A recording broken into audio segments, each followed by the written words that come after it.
Well, hello everyone. Hope you can see this okay.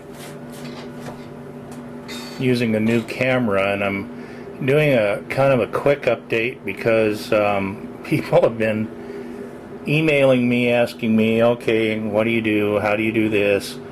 What are you using here, there, and every which way? And the reason that we haven't made a video for a while is because I lost all of my assignments.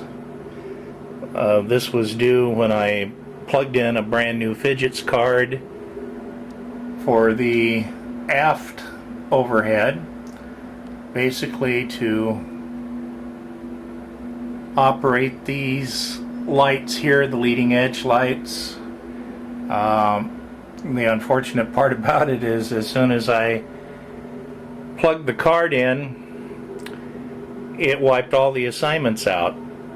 So I said, to heck with fidgets. I'm going to try to find something else that's out there that's a little bit more reliable. The fidgets, or FS to fidgets, was fine, but with the new card that fidgets made, that particular program had not been and will not be upgraded to take care of the new card. So I talked to the developer of that particular program, and he said no, the cost was prohibitive for him. So what we had to do is we had to go find another program, and lo and behold, I did. It's called Prosim 737, and it's free, and it is the entire suite. This display that you now see here is from the Prosim 737. It's much more detailed, much more accurate, and I'll show you that later on, than the FS Expand that I was using. And like I said, it's free. So if you want to check out the program, it's in a beta version right now, but it runs fine. I've been using it now for about a week after being in touch with the man who made it, Marty Boeing. So go to prosim737.com and you can download it there and talk to Marty, the developer, who is just a terrific person. Much more accurate, much more designed for the 737. I noticed, for instance, here's the aircraft that I fly, and I'm going to try to move the elevator in the back with the control yoke here. And if you notice, the elevator isn't working at all. Now, in the other program, it did. Well, this one doesn't until you start the aircraft, or the hydraulics, and obviously the hydraulics are what controls the controls. So subsequently, it's much more accurate and defined in that respect. Also on the MCP, if you notice, the backlighting isn't there, nor on the EFIS, even though it's working, until you start the engine, because it's on the, I believe it's the number 2 bus up here, the lights don't come on. But overall, it's a great program. Now, if you've noticed down here, I finally broke down and bought an actual FMC. It is not connected yet. I'm going to try to connect that this weekend, mainly because I've been trying to just set up the entire simulator again using this new program. I'm going to switch things around on the EFIS for a second. If you notice right there in the middle of the ND screen, it says 10-mile radius, showing the airports. Up here, I'm going to switch it,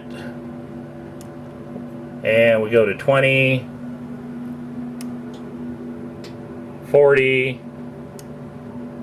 80, 160. As you can see, It works just like the real thing.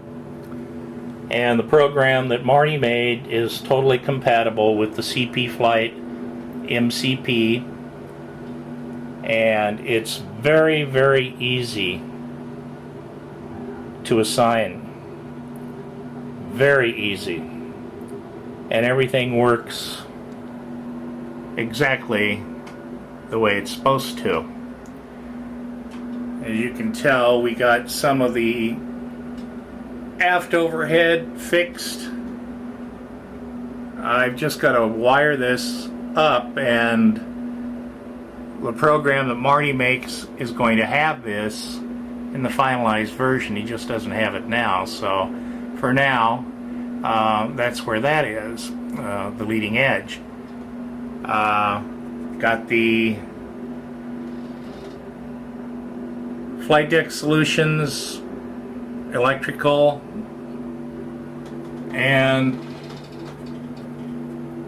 the altitude, the flight altitude and the airport altitude displays in. They're about 3/4 of the way done, connected, so that's coming along. Now, somebody wrote me, wanted to know, gee, did you make, well, first of all, again, where did you get your main instrument panel? And again, it's from Pole Dragonet. It came in 3 sections. They don't make it that way anymore. Now it comes in one complete section. But when I bought this, which was over a year ago, it came in the captain section, the center section, and of course the first officer section. But now they just make the entire panel. And so it costs more that way. But it's still, on a compared basis to other MIPs, what you pay for, you get a good deal for what you paid for. And it's very strong. It's MFD, which is basically kind of like Masonite, a compressed plastic, but it is tough, very tough. And they make a good product. Now they're getting a little bit more professional. Somebody asked about the yokes. These are force felt, and these are from Precision Flight Control. If you notice, it's not a 737 yoke. They call it a jetliner yoke, but it's a dead duplicate of a Saab 340 jetliner. The reason I went with this is they are the same width as a 737 yoke, and the 737 yokes run around $1,300–$1,400, depending on where you get them at. In fact, even this company, Precision Flight Control, makes them, but I could buy 2 of these for the cost of one 737 yoke, and like I say, they're the same width, and frankly, the looks of them are pretty much the same. This actually, according to the technician, when I was talking to him, actually, this is the change of scenery, but this is the elevator control and so forth. It actually has more gizmos on it. Somebody asked me, did you make your own base? Oh yeah. Made it out of plywood. The top is off of here because we're running new wiring. And as you can see, the base here, we made that. It's heavy plywood and much easier. It was quite easy to make. You can again see the mess of wiring back here. Once everything is done, of course everything will be closed up. The wiring will be crimped together. These are the computers, starting out with the captain's computer down here. The main computer is a Dell XPS. It's got 12 gigabytes of RAM. It's got an i7 Intel processor, and right now the graphics card is a NVIDIA GeForce GTS 250. That's going to be changed out probably in the next 2 weeks, going to the 470X GTX with about 1.5 gigs of RAM. This card right now currently has 1 gig of RAM. And this is the computer, another Dell, that is running the first officer side, and the lower computer, which is an older computer, is running the ECUS, and the laptop here is running the lower ECUS. So that's about it right now.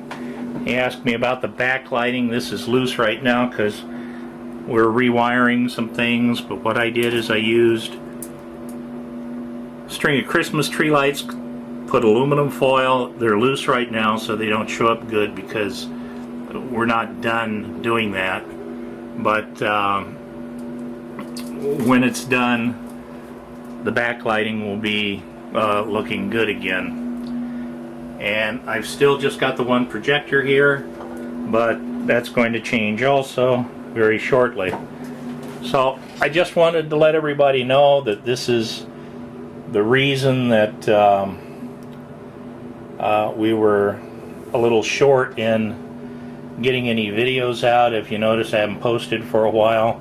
Main reason is because you lose the programming. And people asking me, well, how long did it take? How long? You know, you have to get set up for a lot of heartache.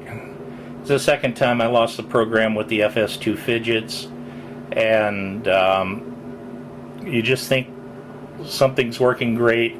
Before you know it, something else decides it's gonna fail. And that's part of the hobby. You just be prepared for heartaches and a lot of fun too. So if you're going to get into this, everybody has a different way of doing things. I started with the MIP, the purchase of it, inevitably, and eventually we're going to put the windshield around here. Excuse me. And so each person has a different way of doing things. They were asking, well, what do you think is best? Well, that's up to you. Be prepared, sit down before you even start this hobby and say, okay, how much money am I going to invest, how much time? Because frankly, right now we're pushing over a year, and I figure it'd probably be about another year before we get things done and completed the way we want them done. Again, homemade throttle quadrant. I'm using the GoFlight modules right now, and I'm going to start working on the wiring here on the fire handle, the control unit. Another reason that hasn't been done is because I had a 2-year-old granddaughter that was here who left, and she's coming back in about 3 weeks. So I'm going to have about 3 weeks to play with this. I know this is unprecedented, but I'm going to sit here right next to the terminal, start engine number 2, because I want to show you what happens with the backlighting here as soon as the engine fires up. And you'll notice the screens will kind of flicker for a second because it's switching out of the APU mode. And if you notice, the backlighting came on. So right now we're pushing the gamut here insofar as time factor for YouTube. So I'm going to sign off, and when we get the top back on and get everything up, we'll make another video, and I'm sure it's going to be a lot more detailed than what you've seen in the past. I really like this because that's your plan mode, map, VOR, and right there's the ILS, but it's not set up yet. I didn't set it up for the video. So take care. Still free to ask questions, and we'll talk at you later.